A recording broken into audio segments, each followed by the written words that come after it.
Contrapunto Primera Emisión. Contrapunto Primera Emisión. Ya estamos con nuestro invitado aquí en la mesa de trabajo de Huancavilca y Patti lo va a presentar. Así es, gracias, economista. Está con nosotros en la mesa de trabajo el doctor Osvaldo Moreno, para analizar los resultados de la consulta popular. Bienvenido, Osvaldo. Bueno, buenos días. Un gran abrazo a todas las personas que nos miran, nos escuchan, probablemente en el dial y en cualquier lugar del planeta, gracias a la tecnología. Encantado de estar aquí. Doctor Moreno, las expectativas que se creó el gobierno presidido por el licenciado Moreno, ¿usted cree que se cumplieron o no? Bueno, a mí me parece que formalmente anoche terminó la luna de miel y hoy, a partir de las 12 de la noche, es ¿Con decir, quién anoche, luna de miel? Con la sociedad estaba, digamos, después de una segunda vuelta bastante, digamos, apretada, terminó un poco la expectativa, la esperanza y hoy empieza, digamos, ya formalmente el matrimonio, es decir, ya el gobierno, ya el presidente Moreno ya debe dejar de hablar, digo, desde mi punto de vista, de la mesa servida, de la corrupción, esos trabajos de los organismos de control y dedicarse ya estrictamente al gobierno. Yo creo que ya es momento de gobernar, ya con este espaldarazo que le ha dado, digamos, el país con el resultado. ¿Usted cree que se ha consolidado el gobierno con este resultado? A mí me parece que Moreno es muy hábil, bastante hábil, porque es una situación muy curiosa donde para mí, obviamente es mi lectura, esta consulta terminó, o fue ya, porque ya has pasado una primaria desde el oficialismo, ¿no? Donde había dos bandos, digamos, el correísmo ortodoxo encabezado por Correa y el otro bando, digamos, el correísmo moderado, ¿no? Y los enemigos de siempre, el correísmo ortodoxo, se sumaron finalmente, porque no veo yo, por ejemplo, veo que hay un resultado del no, que es responsabilidad absoluta o del expresidente Correa, la derrota o la victoria en el caso que hubiera pasado, y veo una precooperativa de liderazgo donde hay 200, digamos, cooperados, digamos, o ya no son damnificados en este caso, que usted ve que ya ganó desde Dalo, Agdalá, Avanza, Lazo, todos ganamos, ¿no? Pero y más ¿quién allá, es el padre, definitivamente? yo creo que no sé quién lo vaya a capitalizar políticamente a futuro, porque eso no soy futurólogo, pero sí creo que el gran ganador en ese sentido, hay que reconocerlo, es Moreno, ¿no? En ese sentido Moreno consiguió eso, pero hay muchas lecciones, economista, y yo creo que hay que hacer una reflexión. Nosotros podemos, porque lamentablemente las consultas en nuestro país son de orden coyuntural, no son para un orden institucional. En los 70 hicimos una para que Don Buca no sea presidente, en los 90 una para que Agdalá no vuelva, hace 6 meses otra para que Lazo no sea, acabamos de hacer otra para que Correa no vuelva. Entonces esas cosas hacen muy frágiles la institución. Entonces usted puede inhabilitar a Segismundo si quiere, a la mascota del presidente, pero mientras el otro lado, el otro bando, digamos, lo que debió ser la tendencia o lo que debió ser el ámbito de la ideología, digamos, contraria al socialismo del siglo XXI, o sea, lo que debió ser una respuesta automática con un liderazgo alternativo, con una tendencia, con cuadros, etcétera, etcétera, mientras no entiendan que la vía no es poner el primer cajero automático humano viviente de candidatos, sino generar un proyecto político con respecto al señor Lazo, el señor Álvaro Noboa en su momento, pero mientras no entienda la tendencia ideológica contraria, que no pueden darle esa responsabilidad a la prensa, porque en la primera etapa del correísmo, la prensa privada fue la oposición, porque no había oposición, fue una responsabilidad histórica que tuvieron que la historia juzgará. En la segunda etapa del correísmo terminó siendo esta responsabilidad del mismo correísmo. Entonces no hay, y yo no le echo la culpa a la prensa, ni siquiera al leninismo, al correísmo. Yo creo que la ideología contraria, que es necesaria, no necesariamente porque yo esté a favor o en contra, que haya un contrapeso ideológico, no existe. Y ojalá surja después de esto, porque de lo contrario yo creo que va a suceder. No es con Correa, será con Juanito, con Pepito, con Juan. ¿Correa está acabado? Mire, Churchill, que le cuento algo, un tema ideológico, pero Churchill, por ejemplo, ordenó el bombardeo de Dresden, ¿no? Una ciudad que ya estaba rendida con casi 200.000 muertos y no estuvo ni una en siendo juzgado. Pero al margen de eso, Churchill dijo una frase muy célebre que me genera mucha reflexión. Él decía que la política es igual o más peligrosa que la guerra, porque la diferencia es que en la guerra en la política mueres muchas veces y en la guerra mueres una sola vez. A mí en lo personal me parece que hicimos un símil alguna vez en estos micrófonos con el velasquismo y el correísmo. Creo que es más parecido al chavismo o otras analogías que se utilizan por la coyuntura. Pero en todo caso, me parece que el hombre tiene 50 años. Entiendo que todo el tiempo pasa trotando en bicicleta por aquí, anda 3 horas de ejercicio todos los días. Vive en Bélgica, imagino, yo qué sé, pero en todo caso es un tipo que tiene 50 años, es un tipo que yo no creo que sea el principio del fin, y aparte en el Ecuador las cosas son muy frágiles, con todo respeto, ayer vi todas las cadenas de televisión, sin excepción, era un desahogo, no había una sola voz alternativa, una voz que haga un balance, o sea, pasamos del linchamiento de personas al linchamiento de provincias, ahora Manabí, por Dios, respeto para Manabí, con todo respeto, perdóneme que alce la voz, respeto para el resultado y respeto para Manabí. Entonces, esto por Dios, o sea, no podemos pasar del un extremo al otro extremo. Entonces, yo anoche vi un desahogo donde era un concurso de quién odiaba a Correa, y está bien, Pero si no aprendemos la lección de lo débil que es nuestra institucionalidad, porque esto se puede revertir en 2 patadas, como es nuestro país, con todo respeto, economista, y no voy a alzar la voz, sino que me parece una cosa de loco. Mañana, perdóneme, es que yo no soy candidato a nada, pero mañana resulta que el señor Correa, mañana se desgasta, qué sé yo, políticamente el presidente, porque es normal, lo anormal sería que no haya desgaste político, y resulta que consiguen mayoría, convocan otro proceso constituyente, y mañana se revierte esta vez. O sea, no hay nada más frágil en nuestro país, porque ese es el gran mal. El gran mal de nuestro país no es el socialismo del año 1, el liberalismo a gogó, la política, los LBT, porque ahora son movimientos políticos. El gran problema de nuestro país es que nunca, y vamos a hablar en plural, apostamos a la institucionalidad. Entonces estamos llorando por el socialismo perverso, el populismo. Pero ¿qué pasó en la otra orilla? Pues ¿qué presentaste en la otra orilla? ¿Y qué vas a presentar en el futuro? Porque si no aprendemos de esta lección, insisto, lo que venga puede ser igual o peor. La diferencia es que sobre Correa hay denuncias serias de corrupción. Aquí no se trata simplemente es que tú fuiste malo conmigo y entonces estoy resentido y quiero venganza, sino es que hay serios indicios de corrupción, está eso en manos de la justicia, y eso podría ser entonces sí el fin de Correa, porque sí, tú tienes razón, una constitución se la cambia en países como esto en 2 patadas, pero una pena de cárcel no. Bueno, eso mi querido Lenín, ya está en manos de la justicia. Yo alguna vez en estos micrófonos, cuando hablábamos del tema de Glass, yo decía que esto no es un tema de redes sociales, de linchamiento mediático, de prensa, de políticos, de amigos, enemigos, es un tema de la justicia. Ya está preso el señor Glass, ya podemos hablar de algo en sentencia. En el tema de lo que pueda determinar la justicia con el señor Correa, no lo sé porque no soy juez ni soy abogado, pero al menos en el otro tema, yo creo que definitivamente Correa fue un tipo que levantó muchísimas pasiones, gente que lo detesta con su vida, gente que lo ama con locura, y esa es la política, ¿no es cierto? Una cosa, Osvaldo, tú, sí, ¿cómo no? hay quienes dicen, ahora sí ya todos están alineados o definidas las posiciones, y yo le decía hace un rato al economista Clever Chica que no es así, que hay mucho correísta camuflado que sigue en el closet, que sigue a ver, que llegan todas, antes de salir todas las mañanas a trabajar en el gobierno de Moreno, se van prendiéndole una vela a la foto de Rafael Correa, que la tienen, sí, guardada en el closet, y al volver en la noche le prenden otra. ¿Qué tanto tú crees que pueda ir contribuyendo a ese desgaste, que es normal, pero qué tanto crees que pueda acelerarlo, dinamizarlo, el tener al enemigo dentro de la casa? Mi querido Lenín, y usted es un hombre que viene también de las ciencias sociales, hay un hueco, de todo lo que vi ayer en la televisión, pero vi pocos analistas. Bueno, había hombres como Urbano de Lara, que lo admiro, estaba yo, en otros canales también sí hubo analistas, digamos, formalmente formados, para la ignorancia, pero de todas las cosas que existen en nuestro país, hay un hueco, hay una laguna mental histórica con respecto al velasquismo, y esto es muy básico. Hoy en día, cuando usted va al médico, ya no es abra la boca, no, ¿de qué murió tu papá? De tal cosa. ¿Y qué tiene tu abuela? El ADN. Entonces tenemos una laguna mental histórica. Tal es así, y esto es vergonzoso, y se lo digo, bueno, no tengo calidad moral para ir a la academia porque yo di el paso a la academia para dedicarme al emprendimiento en la consultoría.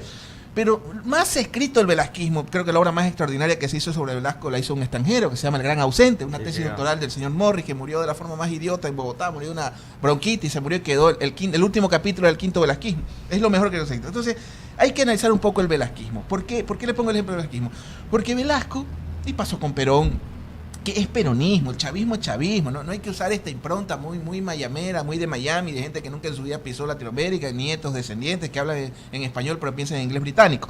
Pero en todo caso, el caso del correísmo puntualmente es un tema más o menos como Perón. Cuando Perón le preguntaban, general, hay gente mala en el gobierno, él respondía sí, lo que pasa es que los buenos son muy pocos. Entonces yo creo que Correa es el típico caso del rey, entre comillas buenos para algunos, que se rodeó de gente mala. Es verdad, Correa estuvo rodeado de casi una banda delincuencial, no lo digo yo, lo dicen las autoridades de control, lo dicen los jueces, no todos obviamente, porque sería una generalización, pero en todo caso, el 80%, o sea, lo que está pasando hoy en el Ecuador, hace no mucho, pasaba a la inversa. El 80% votaba por lo que decía Rafael Correa. Y esto yo creo que a Correa le da una dura lección, porque Correa siempre la tuvo, digamos que el viento de cambio lo tuvo a favor, siempre ganaba, siempre tenía. Ahora, yo creo que a la inversa de lo que vaya a suceder con Correa, porque para mí Correa ya, lo que usted me pregunta es un tema de la justicia. ¿Qué viene después? Aprenderá lo que debió ser la alternativa ideológica, es decir, la derecha conceptual, ¿no? Que puede ser uno de izquierda, derecha, pero creo que es necesaria. La lección histórica para presentar una alternativa al país de un proyecto político, o seguirán a la expectativa y vendrá el próximo Correa, que no se llamará Rafael, se llamará Juanito, o seguramente está en la escuela, no lo sé, o la mamá le hizo esa noche, o está en el asilo, no lo sé. Pero si no se aprende de esta lección histórica, insisto, podremos inhabilitar a Segismundo, a toda la banda, o a todos los amigos, a todos los primos, etcétera, pero si no presentamos una alternativa, hoy fue Correa, ya lo inhabilitado, mañana va a ser Juan. 7:47 en Huacavilca 8:30 dialogando con el doctor Osvaldo Moreno, analista político. Entonces el problema a todo esto es cultural. Mire, nosotros tenemos un gran problema, y es en general, no creo que sea bueno o malo. Uno cuando crece, cuestiona a los padres, uno no deja de amarlos por eso, porque mi papá no ha sido perfecto. Entonces, lo mismo pasa con los países, el hecho de que uno analice o critique a la nación no significa que no quiera al país, ¿no? A mí me parece que nunca apostamos a la institucionalidad, ese fue el gran error que cometimos. Y también tal vez, no sé, falta de, no decir valentía, pero sí de severidad en algunas personas que tuvieron que dar el paso en su momento y no lo dieron, por razones que bueno, que la historia puede juzgar, pero más allá de eso, nunca apostamos a la institucionalidad. Sacamos a Bucarán a los 6 meses por vías que no eran las correctas, ahora inhabilitamos a Correa, ayer lo hicimos a Lazo, antes de ayer a Don Buca, entonces no, insisto, no hay un marco institucional, salvo que nos duró, tuvimos, no sé, Lenín, ¿cuánto fue? Un cuarto de hora institucional, 15 años hasta la caída, hasta el gobierno de Sixto Durán Ballén. Nuestro cuarto, pero no entonces nunca. ¿Somos resentidos sociales? ¿Qué somos? No, yo no creo que sea eso. Yo creo que esa institucionalidad débil es producto, obviamente, porque mire, cuando cayó Glass, yo voy a las redes sociales, yo le tengo terror. Yo creo que cuando usted quiere hacer un ejercicio de grupo focal de entrevista a profundidad, váyase a Twitter, que ahí tiene la muestra perfecta para Cumbayá y San Borondón. Ahí ve el pensamiento de Cumbayá y el pensamiento de San Borondón. Por eso yo ya no veo mucho Twitter, porque no quiero mimetizar. No digo que sea bueno o malo, es una realidad que no creo que es la del país, ¿no es cierto? Es donde la gente se habla a sí mismo. A mí me parece que el país, nuestra patria, el Ecuador, ya desde su origen, por Estado tapón, por un lado Uruguay para que no se pelee Brasil y Argentina, por otro lado Ecuador para que no se pelee Colombia y Perú, eso ya pasó, eso ya fue. No, pero más allá de aquello, yo creo que el gran problema es que nunca apostamos a la institucionalidad, nunca apostamos a un proyecto serio de país, nunca tuvimos paciencia, siempre jugaron los intereses, la cleptocracia, la bancocracia, la aristocracia y todas las clases. No pensamos en el largo plazo. Jamás hemos pensado a largo plazo. Jamás hemos pensado a largo plazo. Yo creo que esto que está sucediendo debería ser el preámbulo, y dígame demagogo, pero debería haber un proceso un poco más formal, no sé, una asamblea constituyente o algo que ya defina las reglas de los próximos ¿Usted 20. también estaría de acuerdo que haya una asamblea constituyente en el mediano plazo? Yo creo que sí. Tal vez en el largo, no necesariamente en el mediano. Tal vez que el presidente Moreno deje las condiciones para los que vengan, sean de la tendencia que los generen, porque ya es necesario crear un proyecto de nación para los próximos, como usted dice, 20, 30, como hacen los alemanes, como hacen los gringos, 20, pero aquí es a la coyuntura, aquí para que no vuelva a Correa, no, para que no sea Lazo, no, para que no sea Don Buca. Entonces, esas cosas no han variado y esas son las cosas, creo yo, que tienen que cambiar. Manaví le dio al no 3 preguntas, pero Guayas le da el 40%. Sí. Oiga, mitos. ¿Sabes qué, güey? Ustedes de esta radio van a hacer, güey, es que yo no puedo escribir, porque lamentablemente para escribir yo le tengo terror. No, le voy a decir, yo le tengo terror a escribir, porque a diferencia de un tuit que lo borras o una entrevista, lo escrito queda para la eternidad, ¿no es cierto? Entonces, a mí me da terror que las próximas generaciones se lean y se rían de mí. Tal vez lo va a pasar, pero con menos cantidad. Entonces, y aparte que escribir formalmente implica que yo me encierre 6 meses en biblioteca y apague los teléfonos. Correcto. Pero lo voy a hacer. Y yo creo que debería haber un libro que se llame Mitos y Verdades del Correísmo. ¿Y por qué le digo eso? Por el caso de Guayas y Guayaquil. En absolutamente todos los procesos electorales que Correa participó en Guayaquil ganó. Sí. Lo único que perdió, ni siquiera hablemos de Guayas, ¿no? Fue en Guayaquil. Y a penales en términos futboleros. En el 2011. Claro, ¿se acuerda que Nebot decía que si perdía se iba? Y yo creo que el alcalde esa vez, yo no lo veía con la guayabera sudada en una campaña electoral en mucho tiempo, ¿no es cierto? Entonces, con respeto que sea nuestro alcalde. Entonces, un mito.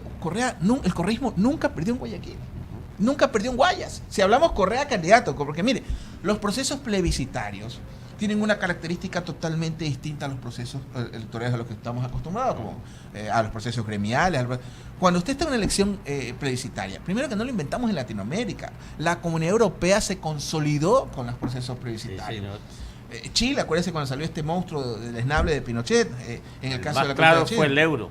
Por favor, en Estados Unidos, por Dios, en Estados Unidos cada semana hay una consulta desde para alegación de una sustancia hasta para cambiarle la calle a un monumento o para cambiarle el nombre de una mascota. O sea, en este proceso plebiscitario no lo inventamos aquí.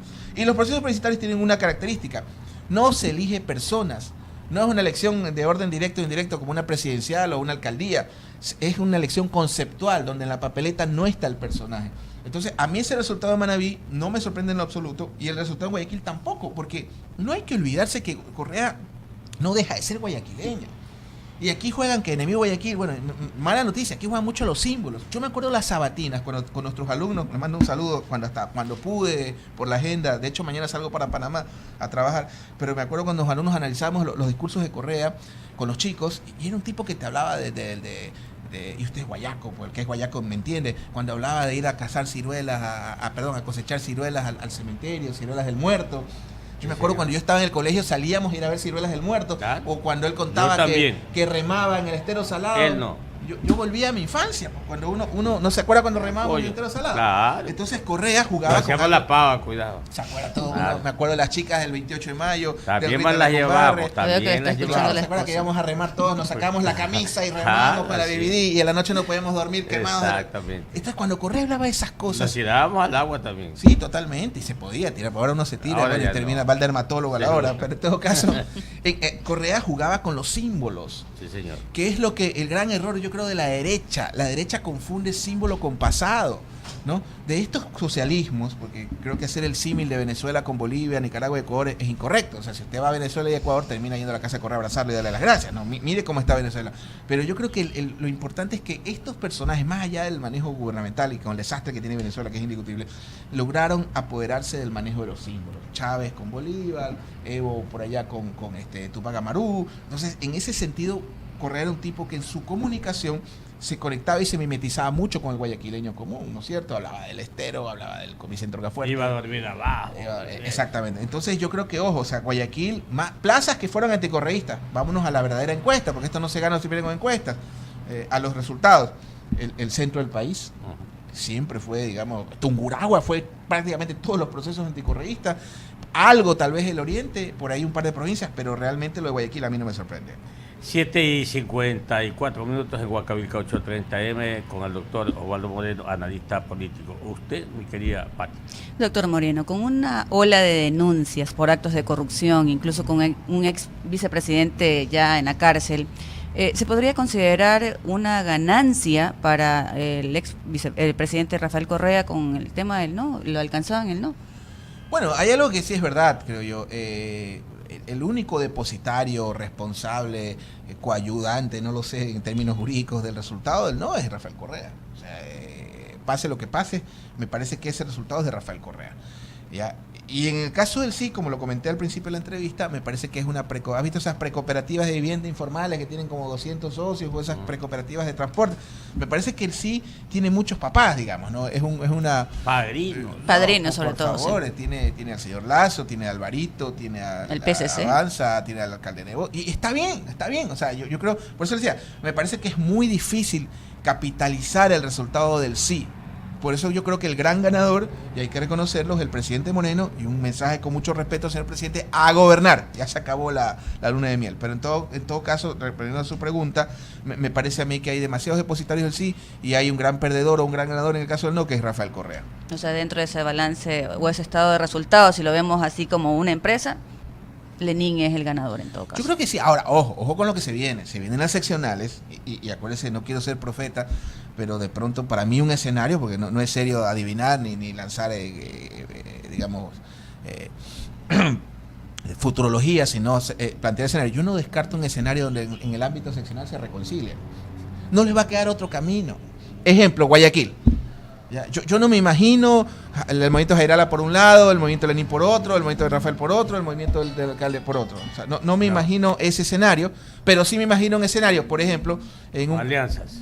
Un candidato a alcalde Jairala, por decirle, no lo veo sacando un candidato prefecto. Se me ocurre. O sea, o sea, en ese sentido me parece a mí que van a haber muchos escenarios en las elecciones seccionales en los cuales no se sorprenda que vuelvan a todos a casa. Bueno, tendrán que someterse los correístas, ¿no? Porque ellos en este momento no tienen partido, entonces tendrán que acoger las condiciones que les impongan desde el otro sector. Sí, o se inventarán otros. O sea, yo creo que no, pero no te olvides, no te olvides, Osvaldo, que aquí lamentablemente las cosas no se hacen en derecho, sino desde la visceralidad política. Total. Y si a Moreno no le interesa que se inscriban o que formen otro partido, bueno, pues no lo van a formar. Recojan las firmas o no las recojan. Así como ocurrió En su momento, cuando hubo gente que quería hacer consultas populares, tenían las firmas Miau. y no se las hacían válidas, y a otros ni siquiera les entregaron los formularios para que salgan a recogerlas. Entonces, es el Ecuador, pues. Sí, es que ahí hay un detalle también, ¿no? A los amigos del sí. Por eso te vea, yo no soy candidato a nada, ni aspiro a ningún ministerio, ni nada, porque si me voy aquí a trabajar en un ministerio, mi mujer Y me si deja. lo veo después en un ministerio. No, mi mujer me deja, pues me bota. ¿Qué la deja ahí? Me bota, me maletea, pues te va a decir, oye, ¿cómo vamos a vivir de un sueldo digno, obviamente, en el sector público? Hay gente que lo hace y mis respetos y admiración, pero en mi caso no lo haría. ¿Por qué le digo esto? Porque en el caso de Lenín, con todo respeto, señor presidente, y amigos que acaban de ganar, o sea, si se lo hizo a Correa, no se los va a hacer a ustedes. O sea, hablamos de libertad, hablamos de ser enemigos del teatro. Ahorita sí ya podemos, ya estamos en campaña, analicemos con frialdad, ¿no? Ok, ya le ganamos a Correa algo, viva yo, ok. Pero le estamos otorgando ni siquiera en Roma. Acuérdense cuando los romanos le daban en el Senado, declaraban dictador a cualquiera por una emergencia. Le estamos dando poderes absolutos al presidente de la República, muy a la ecuatoriana, por esta única vez. La pregunta 3 creo que era, ¿no? ¿Cuál era la del Consejo? La 3. Sí. La 3. Le otorga poderes absolutos. Una lista por esta única vez. No es verdad. Eso, ahí ¿Qué dice vas la a pregunta? disculpar. La pregunta 3 dice que cesan los integrantes del Consejo de Participación Correcto. Ciudadana y que el presidente enviará 7 ternas. Correcto. Para que las escoja la Asamblea. ¿Dónde está el poder absoluto, pues? Yo Pero quiero ¿quién- ¿Dónde está el complementar- poder absoluto? yo quiero No, ¿y quién las complementar. escoge? No es a quién pongo, es quién las escoge. Yo Yo puedo poner a quien sea, lo puedo poner a Rafael Correa de primero en las 7 ternas. Veamos pues si la Asamblea lo escoge Yo- en alguna de ellas. ¿Y quién tiene mayoría en la Asamblea? Perdón, yo respetando la opinión de ustedes, Sí. para mí esa pregunta fue bien confusa. Muy confusa. Pero esa es la idea, que haya un debate, pues, ¿no? Que haya, este es el tipo de debate que creo que tiene que haber. O sea, y discrepo con Lenín porque básicamente quien tiene la mayoría en el Parlamento es el presidente. Y No la pasó- tiene, pero a ver, pero me estás diciendo que hay un bando correísta y un bando morenista.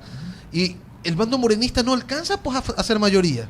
Y perdón, pero Lenín, hace rato que ya el bando morenista no es Alianza País, el bando morenista, con todo respeto, es varios partidos. Pero eso te Claro. obliga a dialogar, pues. Ah, bueno, sí. Pero eso te obliga a conversar, eso te obliga a mantener una negociación política. Y si me pones un ejemplo, si en la terna está, obviamente es fantasía, porque esa vea, la magia de las ciencias sociales, queridos radioescuchos, es lo que se llama, ¿cómo está Vito? ¿Qué tal? Es lo que se llama el margen de la verdad relativa. Sí. Todo es debatible. Y si en la terna está, por ejemplo, Correa, la señora Rivadeneira y Marcela Guiñaga, los tres en la terna en una terna. Claro, imagínate. Por eso digo, el presidente tiene un poder de poder. O sea, no es que lo anterior era mejor, por supuesto que no. Por Dios, un contralor con 100 sobre 100 que no solo era corrupto, sino que también era chulquero. Por favor. Le ganaba al notario Cabrera, que en paz descanse, de la provincia del Oro. Había una oficina conocida donde el señor prestaba y hay mucha gente feliz porque ya no le tiene que pagar porque el señor está escondido en Miami. Entonces, esas cosas pasaban que son de replay, de vergüenza, que pasarán al basurero inmonioso de la historia de nuestro país. Pero, ok, tenemos pero esperemos, por eso digo, yo creo que sí. A ver, si yo soy un tipo que está contra los poderes absolutos y creo en la libertad y bla, bla, bla, y le doy los poderes a otro, creo que hay una opción, sin perjuicio que claro, todo es perfectible, por supuesto que hay otros procedimientos, pero en todo caso, ojalá el presidente Moreno se olvide de la mesa servida, le deje esto a la justicia y empiece a gobernar, porque tenemos problemas más importantes que este debate, mi querido Lenín o querido economista. El económico. Por ejemplo. Claro. El económico. Y del que no se hable, del Claro. que nadie habla, del tema de las adicciones. La H se está fumando a nuestros jóvenes en la provincia del Guayas y en toda la Claro, costa. así es. Y ese era tema fundamental de Dalo Bucarán y De de Cintia Viteri. de Cintia Sem. Y de Cintia Viteri. Entonces, ya se terminó, ya perdió Correa. Bueno, ahora que gane el país, tenemos un problema económico brutal, tenemos crecimiento económico, no lo digo yo, los organismos, y no hay empleo, algo está pasando. Y segundo, el tema de las adicciones que se está llevando a nuestros jóvenes. Y miren lo que pasó. Otro ejemplo, miren lo que pasó con los gringuitos en Vietnam. A ellos una guerra los llevó a ese camino, ¿no es cierto? Después vino el tema de las drogas, que fue la guerra de Vietnam, el posguerra de Vietnam fue el tema del boom de las drogas en Estados Unidos. Cuidado, porque esto es grave. El tema de la H se termina tomando toda nuestra juventud y vamos a tener zombies en las próximas generaciones. Y ese es Muy un bien. tema del gobierno. Muchas gracias, doctor A usted, Osvaldo a usted. Moreno. Y la seguiremos Claro, Después que A su regrese regreso de Panamá. Claro, Regrese claro, a Panamá. me voy a Panamá a trabajar. tenemos ¿Cuándo allá. vuelve Osvaldo? El día sábado de carnaval. Bueno. A nadie se va de largo, pues ya. No, me quedará hasta el miércoles de carnaval. Hay que trabajar y de ahí tenemos algunas actividades, pero bueno, siempre contento de estar aquí y un gusto porque la radio, insisto, no coman cuento, la radio es una de las herramientas de comunicación política más efectiva, al menos en América Latina, y cualquier rato podemos traer estadísticas para conversarlo y debatirlo. Pregúntale Sería a importante. que sabe todo. Claro, sería importante. 8 y 1, Amén. vamos, gracias por Dios lo todo. bendiga. Hasta luego, gracias. Huancavelica, la H grande de la información.